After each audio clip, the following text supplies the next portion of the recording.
Hello guys, how are you. चलिए, हम लोग बहुत दिनों के बाद मिल रहे हैं ना।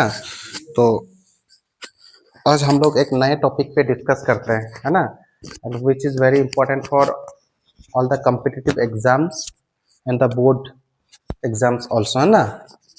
तो ये हम लोग को पढ़ना पड़ेगा अभी बहुत बढ़िया से, क्योंकि हाल ही में जो जितना भी कम्पिटिटिव एग्जाम्स हो रहे हैं, चाहे वो सीटेट हो या फिर चाहे आप लोग का जैसे एमआरएस हो, है ना, साथ ही साथ आप लोग का जितना केबीएस एनवीएस हो, है ना, उसके बाद बोर्ड एग्जाम्स सब में भी क्लॉजेस पूछी जा रही है, बहुत ज़्यादा मात्रा में पूछी जा रही है।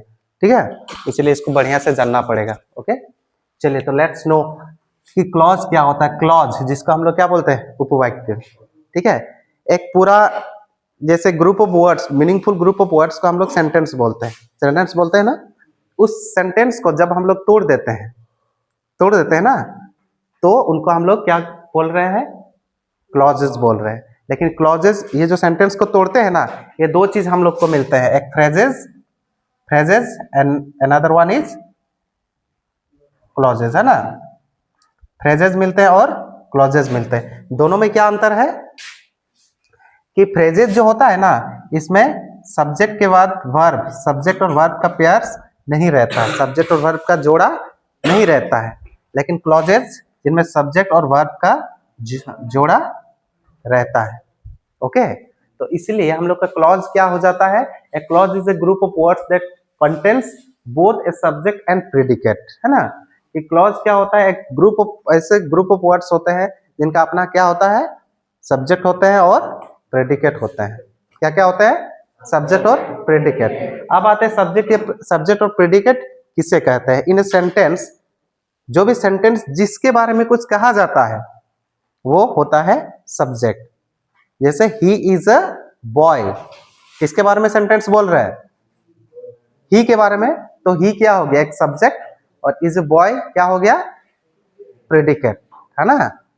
Ram goes to school, subject कौन है, राम, और प्रेडिकेट कौन है, गोज टू स्कूल। ओके, तो यहाँ पे एग्जांपल में देख सकते हैं, he is a boy, subject है ही और प्रेडिकेट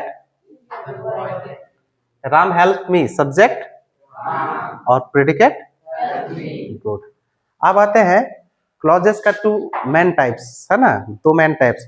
इसके पहले हम लोग को जानना होगा कि क्लॉजेस दो टाइप्स का होते हैं, है ना, उनके डिपेंडेंसी के हिसाब से, समझ में आ रहा ना, निर्भरता के हिसाब से। एक होता है इंडिपेंडेंट क्लॉज और दूसरा होता है डिपेंडेंट क्लॉज। इंडिपेंडेंट क्लॉज किसको बोलेंगे, जो क्लॉज किसी पे निर्भर नहीं करता है, जो किसी पे डिपेंड नहीं करता है ना। मतलब कि क्या होता है, इंडिपेंडेंट क्लॉज स्टैंड्स, है ना, stands alone as a complete sentence. ठीक है, ये स्टैंड अलोन है, मतलब प्लूरल कर दिया, चलो, stands alone as a complete sentence. मतलब इंडिपेंडेंट क्लॉज कौन होते हैं, जो अकेला सेंटेंस बना सकता है, समझ में आ रहा ना, जो किसी दूसरे पे डिपेंड नहीं करता, दूसरे पर निर्भर नहीं करता है। ठीक है, जिसे देखिए, the students finish the exam, the students finish the exam, तो ये अकेले पूरा मीनिंग बता रहा है, तो ये हो गया इंडिपेंडेंट क्लॉज, है ना। अब देखिए डिपेंडेंट क्लॉज कौन सा होता है, it contains a subject and verb but can not stand alone, है ना, कि इसका सब्जेक्ट और वर्ब होते हैं लेकिन ये अकेला मीनिंग नहीं बता सकता, अपना मीनिंग के लिए दूसरे पे डिपेंड करता है। बोलते हैं ना, अकेला चना भार नहीं फोड़ता, तो ये वही अकेले चना है, समझ में आ रहा ना, अकेले चना या फिर अकेले डिपेंडेंट क्लॉज मीनिंग नहीं दे सकता। ठीक है, जैसे कि देखिए, ये it usually starts with A subordinating conjunction. Conjunction आप लोग ऑलरेडी पढ़ चुके हैं। ठीक है, कितने टाइप्स का होते हैं, दो टाइप्स का होते हैं, है ना, विच क्या क्या था, कोऑर्डिनेटिंग एंड सबऑर्डिनेटिंग। ठीक है, कोऑर्डिनेटिंग कैसे याद करेंगे, already I have told you the tricks, है ना, फैन बॉयज, है ना, फैन बॉयज वाला ट्रिक याद है ना, क्या क्या होता है, फॉर एंड नॉर नेदर, है ना, बट ओनली येट सो। तो ये सब होता है कोऑर्डिनेटिंग, और इनको छोड़ के बाकी सब क्या होता है, सबऑर्डिनेटिंग कंजंक्शन। तो ये डिपेंडेंट क्लॉज जो है सब जनरली सबऑर्डिनेटिंग कंजंक्शन से ही शुरू होता है, जैसे बिकॉज, ऑल्दो, इफ, सिंस, इन सब से देखना शुरू होते हैं। समझ में आ रहा है? देखिए, and leaves the reader waiting for more information, मतलब अकेला मीनिंग नहीं दे सकता, तो अपना मीनिंग के लिए, है ना, रीडर्स को वेटिंग कराता है, मतलब वो अकेले मीनिंग नहीं दे सकता। अब देखिए, जैसे because it was raining, because it was raining, ये अकेले बिकॉज इट वॉज रेनिंग बोल रहा है, लेकिन किस कारण से, माने रेनिंग के वजह से क्या हो रहा है वो तो पता नहीं चल रहा, बस इतना बोल रहा क्योंकि बारिश हो रही है, क्योंकि बारिश हो रही है, लेकिन उसके पीछे, उसके आगे कुछ ना कुछ तो सेंटेंस है ना, तो इसीलिए ये अकेला मीनिंग नहीं दे पा रहा, इसलिए इसे क्या कहते हैं हम लोग, this is called dependent clause. समझ में आया? डिपेंडेंट क्लॉज अकेला मीनिंग नहीं दे सकता, वो दूसरे क्लॉज पे डिपेंड करता है। टाइप्स ऑफ क्लॉजेस, अब हम लोग अलग टाइप का आते हैं। जनरली क्लॉज जो है 3 टाइप्स का होता है, एक नाउन क्लॉज, दूसरा एडजेक्टिव क्लॉज, और तीसरा एडवर्ब क्लॉज। याद रहेगा ना? अब देखिए, नाउन क्लॉज के बारे में बात करते हैं, बहुत इंपॉर्टेंट है, इसलिए ध्यान से सुनिए, है ना। नाउन क्लॉज क्या होता है, it consist subject and predicate, इसका अपना सब्जेक्ट और प्रेडिकेट होते हैं, and works as a noun, और किस रूप में काम करते हैं, नाउन के रूप में काम करते हैं। ठीक है, जैसे कि देखिए, I hope that he will help me, I hope that he will help मी, ये क्या है, इसका सब्जेक्ट भी है और प्रेडिकेट भी है। समझ में आ रहा है ना? और नाउन के रूप में भी काम किया है ना। यहाँ पे देखिए, that he will help me, यहाँ पे that he would tell a lie is wrong, यहाँ पे ध्यान दीजिए, यहाँ पे ऑब्जेक्ट का काम किया, दैट ही विल हेल्प मी। अच्छा, कैसे पहचानेंगे, ये भी तो एक बात है ना। हम लोग को क्या है, नोट में देखिए, हु, व्हाट, दैट, ये सब अगर वर्ड अगर रहेगा, हु, व्हाट और दैट अगर यूज किया हुआ है, लेकिन इनके पहले, हु, व्हाट, दैट के पहले कोई नाउन या प्रोनाउन यूज नहीं किया गया है, तभी हम लोग उसको नाउन क्लॉज बोलते हैं। जैसे ध्यान दीजिए, that he will help me या that he will help me, यहां से देखिए, इसके पहले होप यूज हुआ है ना, कोई नाउन या प्रोनाउन है नहीं है, इसलिए ये नाउन क्लॉज है। That he would tell a lie is wrong, that he would tell a lie, इसके आगे कोई नाउन या प्रोनाउन है नहीं, तो कहां से कहां तक नाउन क्लॉज होगा, दैट से शुरू करके पीछे जितना है नाउन क्लॉज में आते हैं। Okay, you are getting me? चलो, that he would tell a lie, that he would tell a lie, ये हो गया नाउन क्लॉज। तो ये किसका जवाब देते हैं, हु, व्हाट, और मतलब क्या क्या वर्ड रह सकते हैं इनके साथ, हु, व्हाट और दैट। ठीक है, यहां पे और एक चीज देखिए, do you know who wrote this letter, यहां से यहां तक who wrote this letter, who use किया हुआ है, तो जरूरी है क्या क्लॉज है, नाउन क्लॉज है ना। आई से व्हाट आई मीन, क्या यूज किया हुआ है, तो यहां से यहां ये क्या क्लॉज है, क्लियर, समझ में आ रहा? चले नोट में देखते हैं, लेकिन एक चीज याद रखना है, दैट कभी कभार एडवर्ब क्लॉज के लिए भी यूज होता है। कब एडवर्ब क्लॉज के लिए यूज होता है हम बता दे रहे हैं। नाउन क्लॉज हम लोग कैसे पहचानेंगे, पहचान में आप लोग देखिए, है ना, प्रिंसिपल क्लॉज की क्रिया में कौन, किसने या क्या लगाने के उत्तर में ये क्लॉज आती है।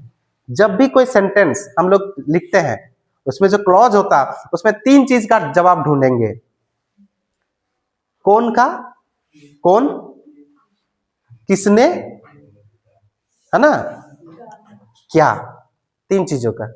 ये 3 चीजों का अगर हम लोग को जवाब मिल रहा, वो प्रिंसिपल क्लॉज की क्रिया में, प्रिंसिपल क्लॉज में 2 टाइप का क्लॉज होता है ना, principal clause and subordinating clause. Principal clause में जो अकेले मीनिंग बता सकता है, अगर उसमें अगर कौन, किसने या क्या का उत्तर अगर आता है तो नाउन क्लॉज होता है।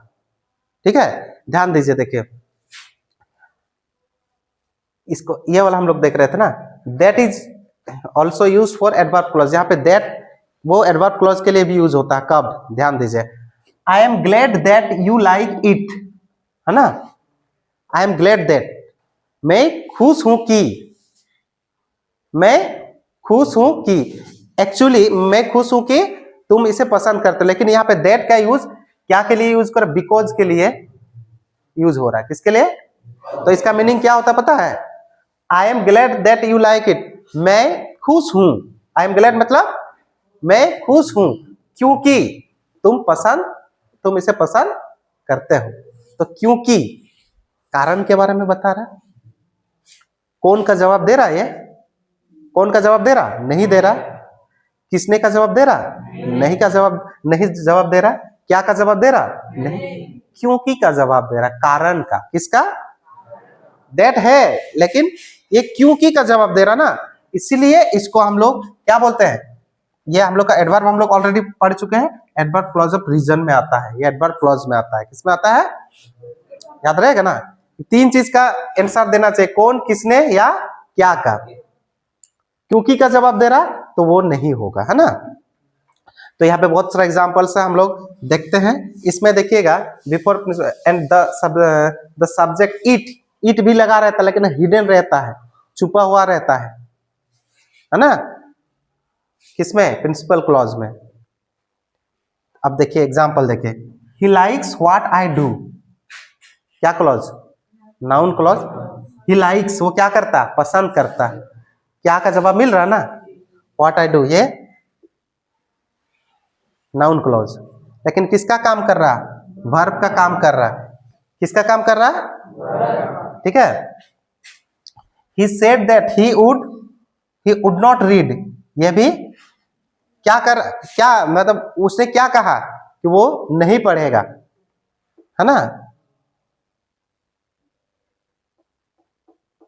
कौन नहीं पढ़ेगा, ही, तो कौन का जवाब आ रहा ना, इसलिए ये भी क्या क्लॉज, नाउन क्लॉज। तो ये भी वर्ब के रूप में काम किया है, तो ये वर्ब के रूप में काम कर सकता है, ओके ना। तीसरा देखिए, दिस इज व्हाट आई से, ये क्या है, जो मैंने बोला, क्या का जवाब दे रहा, किसका, तो ये एक्चुअली कंप्लीमेंट का काम कर रहा। देखिए दिस इज का कंप्लीमेंट, तो दिस इज अकेला मीनिंग नहीं बता पा रहा, इसका कंप्लीमेंट, इसका पूरक के रूप में काम कर रहा, व्हाट आई से, तो अभी नाउन क्लॉज हो गया, okay. Pay attention to what your father says, ध्यान देने को बोल रहे हैं, किस पे, जो तुम्हारे पापा बोल रहे हैं, है ना। तो किस पे, क्या पे, जो तुम्हारे पापा बोल रहे हैं, तो चले ये भी क्या क्लॉज हो गया, नाउन क्लॉज। लेकिन ये govern by the preposition, preposition यहाँ पे लगा हुआ है ना, हाँ, तो इसके पीछे प्रीपोजिशन का मीनिंग कंप्लीट करने के लिए लगता है ना। Next, the news that he failed is wrong, क्या न्यूज, कि उसने फेल किया, भाई क्या है, रॉन्ग है, क्या है, हमारे गलत है, तो इसीलिए भी दैट यूज हुआ है ना, क्या का जवाब दे रहा, इसलिए ये भी क्या हो गया, नाउन क्लॉज। ये कैसे इन पोजीशन का यूज कर रहा है ना।